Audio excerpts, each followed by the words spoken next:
Let's look at our next example. We've got a cost function, and that cost function is a quadratic equation, or quadratic. And quadratic equations have certain special properties that we learned about earlier and we can take advantage of.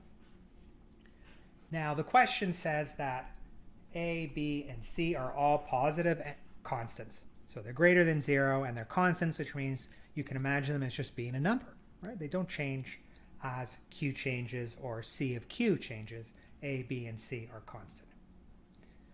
Our first task is to find the minimum average cost. The second part has to do with working with an actual defined function where we have values for A, B, and C. So let's focus on one. I've got the expression written here. Now we want to find the average cost. So don't make the mistake of just jumping in and start trying to find a derivative without reading the question carefully. This is our total cost.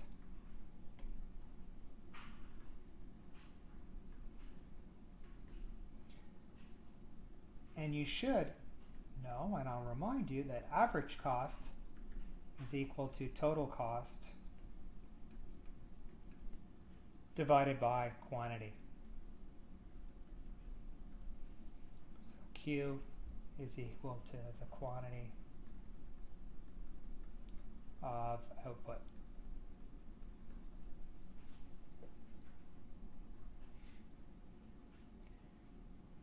So let's define average cost as being equal to AQ, which is equal to A Q squared plus B Q plus C divided by Q. And once we simplify this a little bit, we see we have AQ plus B plus C divided by Q. Now that we've got our average cost function, we can find where it's minimized by taking the derivative with respect to Q. And when we do that, we end up with A plus 0 minus C divided by Q squared. Right? The derivative of this thing is going to be negative C over Q squared, just like I wrote. Now we want to find the minimum. So we know how average cost is changing with Q. That's what this tells us. But now we want to find at what point is average cost minimized. And so how are we going to do that? Well, we know that in order to find an interior extrema, it must be the case that its derivative is equal to 0. So why don't we set this thing, I'll do it in a new line so you know that this is an additional step. Let's set this equal to 0.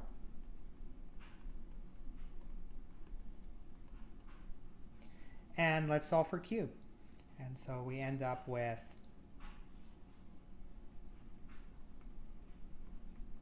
C over Q squared is equal to A, and we end up with Q squared is equal to C over A, a little cross multiplying.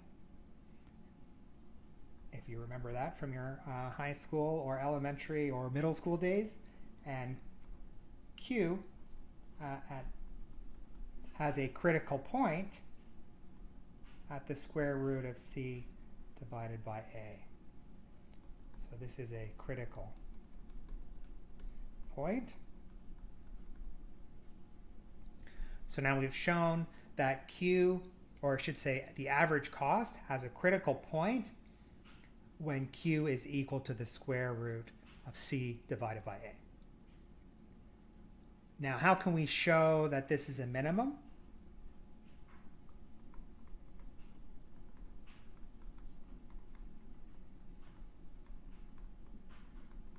well, there's two things we could normally do. We've got the first derivative test. We could show that this thing is increasing if we're to the left of this q value here, and increasing when we're to the right of it. We could use the second derivative test.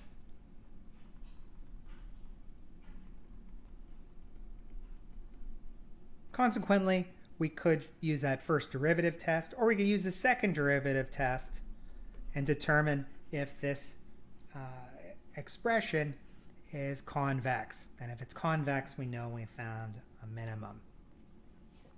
Now, looking at this point here, still a quadratic expression of some sort, but let's, and if it's a quadratic and a is greater than 0, then we should be finding a minimum. But let's do the second derivative test anyway on this thing. And if I take the derivative of a, well, I guess that we don't need to write the plus. Well, I'll write the plus 0 so you know where I've gotten this expression from. If I take the derivative of this thing again, we end up with c over, well, I think what, c2 over q cubed, and this is greater than 0 if q is greater than 0. And that's perfectly fine because one thing that's nice with economic examples is we can't have negative quantities. So we don't have to worry about the situation where q is negative. It's just not going to happen in this world. And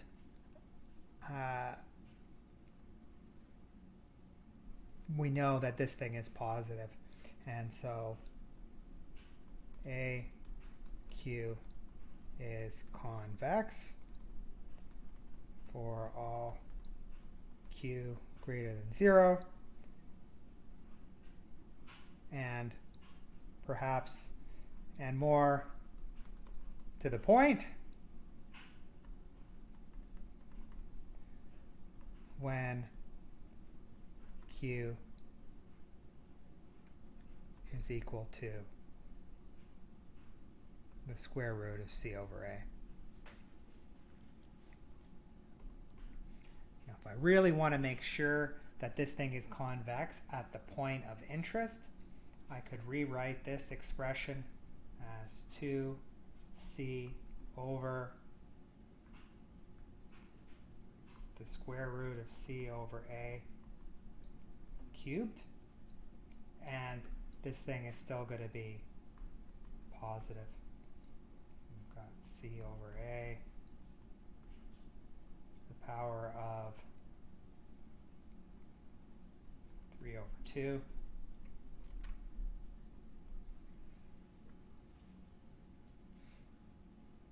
I could rearrange that a little bit further with the c, but I'm not going to bother. We can clearly see that this thing here is positive.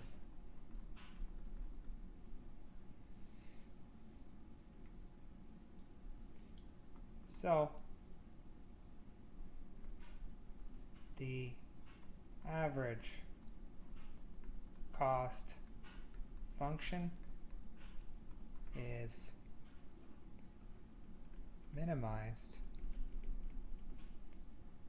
when q is equal to the square root of c over a. Question 2, let's take it again from the top. So I've gone ahead and rewritten the expression here. First, let's find average cost. That's total cost divided by q. And we get 2q plus 10 plus 32 over q.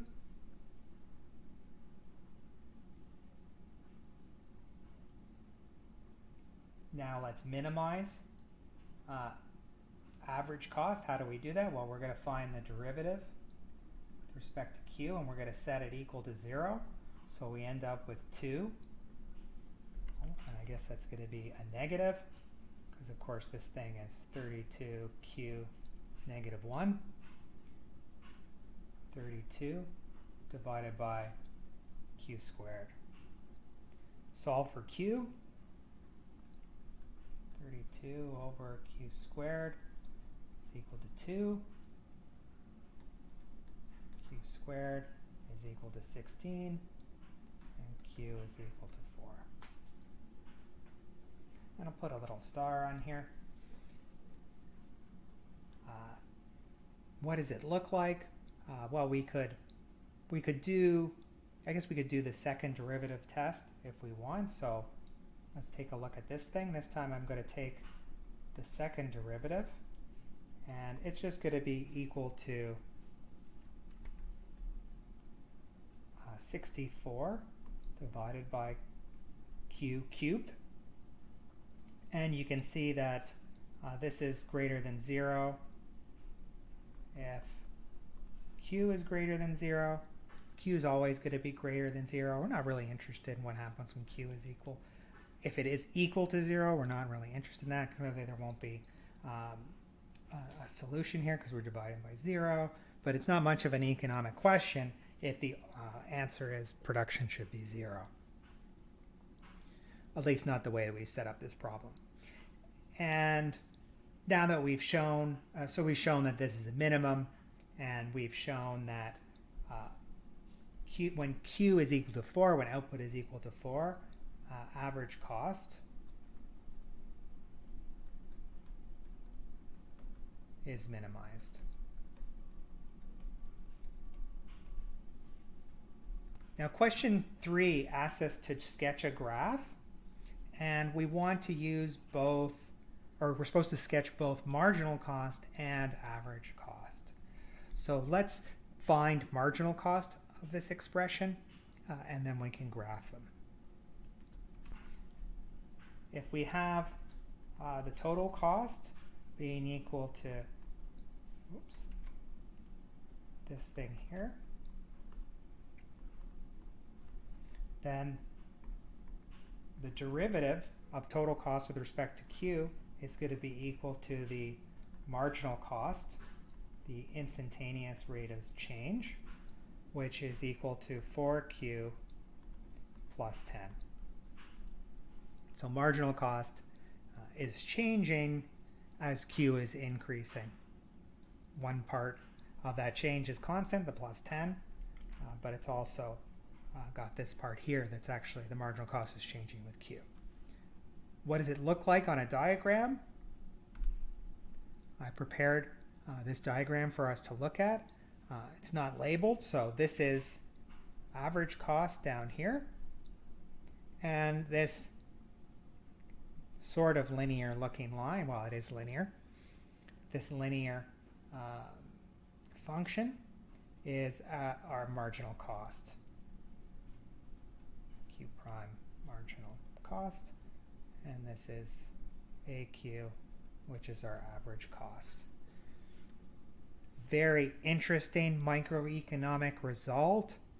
I think you would have learned this in Econ 1000, but I seriously doubt if in Econ 1000 you went into this mathematical detail.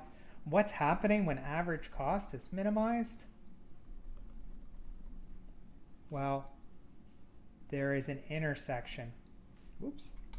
There is an intersection between the marginal cost curve and the average cost curve, and both of them are equal to each other. So marginal cost is equal to average cost in general form.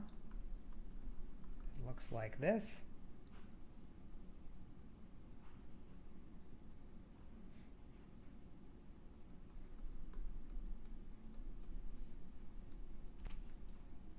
And we get this general result